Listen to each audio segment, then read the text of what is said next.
Yeah, thanks for allowing me back in, Kris. I'm delighted. I'm delighted. Oh, you didn't waffle some nonsense there. Yeah. Why would Celtic want to build in January? That's a really strange comment. Why would Celtic want to get better?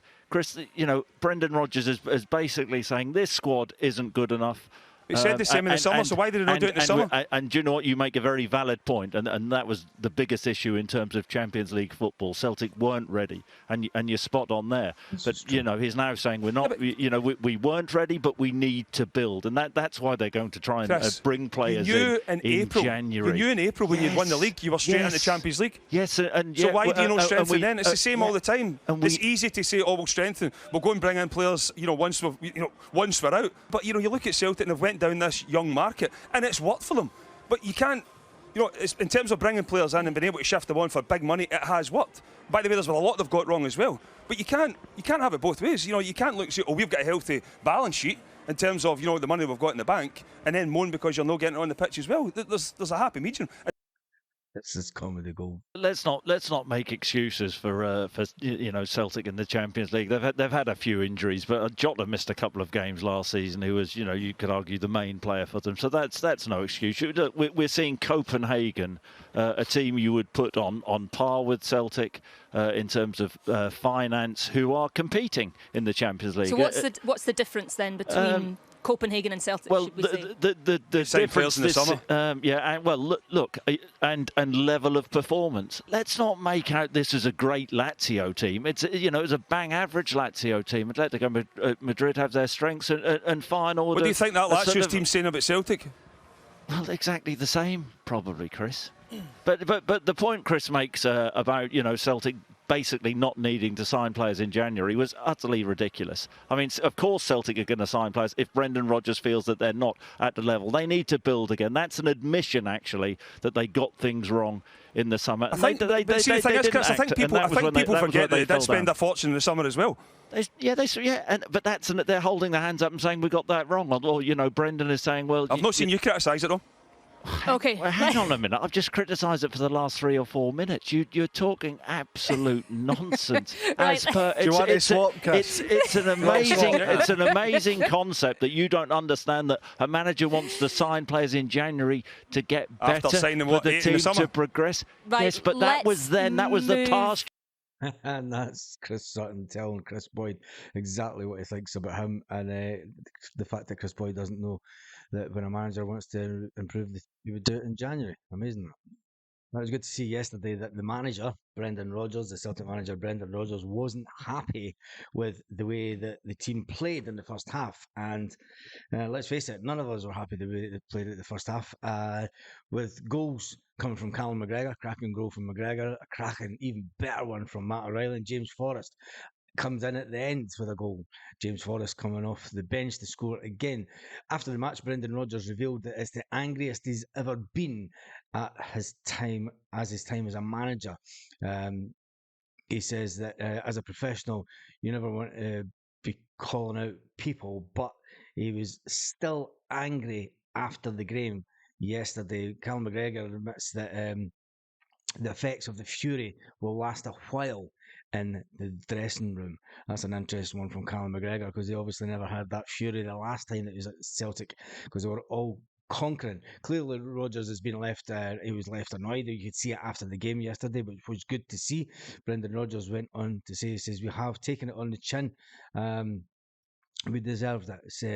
Talking about the players, he said, you never want to be soft. That's one thing, when you're a good football team, you want to try and exploit the areas, and we didn't do that yesterday. So you can see that the manager was absolutely still annoyed after the game.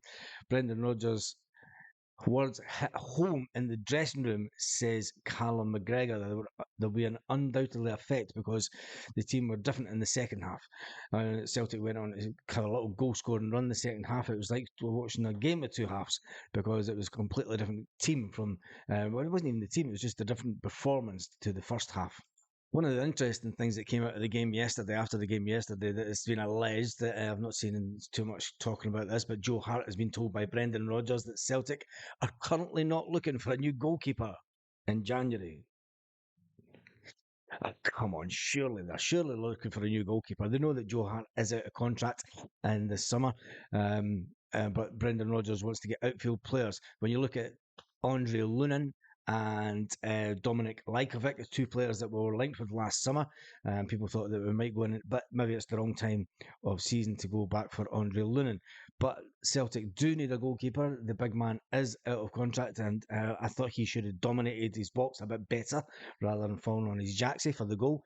You could say that, it was a busy, come on, a good goalkeeper is going to be pushing through those players, trying to get to that ball. Rodgers reveals that he wanted to strengthen the side next month with up to 4 new faces, and explained Hart is not one of those players that are under threat at the moment.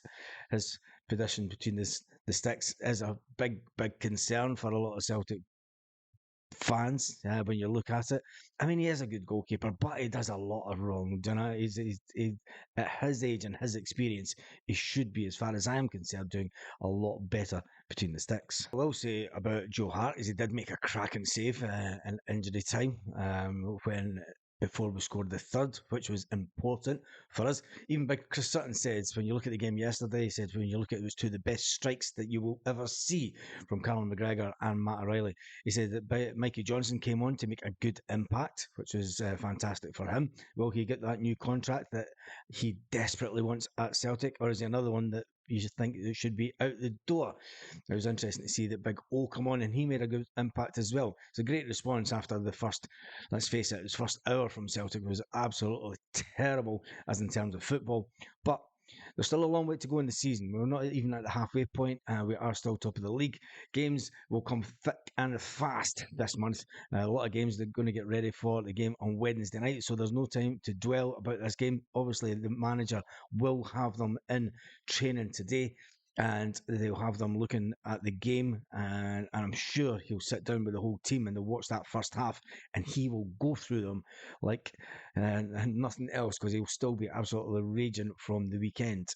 And the thing is, when you look at the games that are coming up, obviously we have Hibs at home on Wednesday evening, and that's going to be a good game because they got a result against Aberdeen at the weekend. Then on Sunday, back to Kilmarnock, back to the scene of the crime where we lost out at the beginning of the season in the Vid Play Cup. And then Wednesday again, we're back home with Feyenoord coming to Celtic Park. So it is a big week. And then right after that, it would take us up to the 16th. So we're at home with Hearts.